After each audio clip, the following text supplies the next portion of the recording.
guys, welcome to On My Shelf. Today I'm talking about two adult literary novels that will probably disturb you a bit.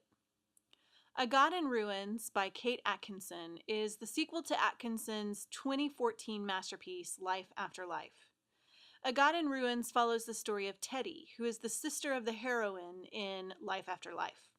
In Life After Life, it seems as though Teddy has been killed in World War I, but in A God in Ruins, Teddy is alive and well, creating his own sad life. The book follows a very non-linear path, but always has Teddy at the heart of it. He's a war hero and has come home to begin a family of his own. A God in Ruins follows the meandering path of his life, marriage, children, grandchildren, and eventually death. Teddy never expected to live after the war, but he did, and throughout his living, he struggles to make it a good life. A God in Ruins was an epic story about love, family, and what happens when a good man is given a second chance at life. Atkinson did a fantastic job highlighting the differences between generations and showing thoughts and beliefs from Teddy and his wife, Teddy's daughter Viola, and his grandchildren Sunny and Bertie. And this was probably my favorite part of the book. She skipped through viewpoints so that readers could experience life from all the different generations. I found it fascinating. Viola and her husband were hippie types, while Teddy and his wife were the more conservative type that was typical of the World War I generation, and his grandchildren were bearing the scars from all the neuroses of the previous generations and believing, sometimes naively, that they would be able to do better. I thought it was an accurate portrayal of the world's generations today. Though it was long and, at times, a little meandering, I enjoyed A God in Ruins.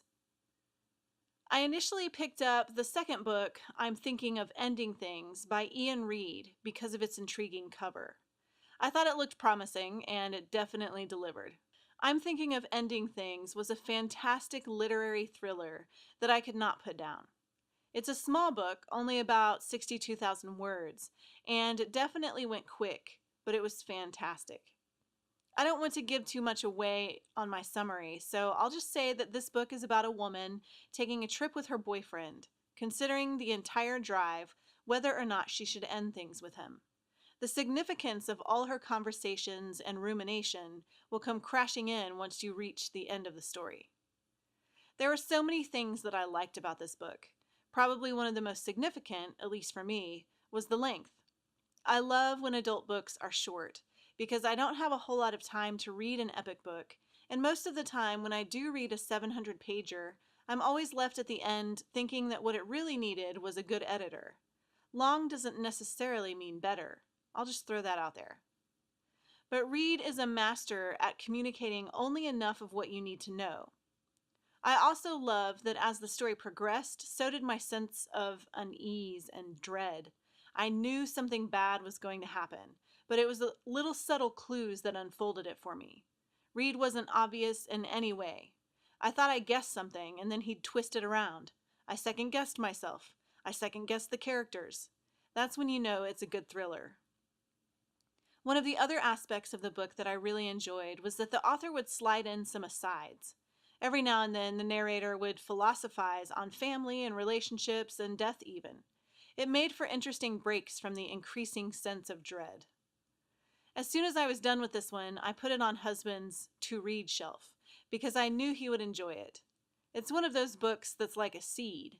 It will sit inside of you for a while, and it will take a while to unfold and bloom, but when it does, watch out. You'll be looking at everybody differently. Here's the opening of the book. You'll have to go out and read it now. I'm thinking of ending things. Once this thought arrives, it stays. It sticks. It lingers. It dominates. There's not much I can do about it. Just me. It doesn't go away. It's there whether I like it or not. It's there when I eat. When I go to bed. It's there when I sleep. It's there when I wake up. It's always there. Always. And here's one of my favorite philosophical asides. I think what I want is for someone to know me, really know me better than anyone else, and maybe even me. Isn't that why we commit to one another? It's not for sex. If it were sex, we wouldn't marry one person. We'd just keep finding new partners. We commit for many reasons, I know, But the more I think about it, the more I think long-term relationships are for getting to know someone. I want someone to know me, really know me, almost like that person could get into my head. What would that feel like? To have access, to know what it's like in someone else's head, to rely on someone else, have him rely on you. That's not a biological connection like the one between parents and children. This kind of relationship would be chosen. It would be something cooler, harder to achieve than one built on biology and shared genetics. I think that's it. Maybe that's how we know when a relationship is real. When someone else previously unconnected to us knows us in a way we never thought or believed possible. I hope you enjoyed these book recommendations. Be sure to visit racheltolson.com to see some of my best book recommendations and to get a free book from my own starter library. If you have any books you recently read that you think I'd enjoy, leave them in the comments and I'll add them to my list. For more on my shelf, subscribe to my YouTube channel. Thanks for watching.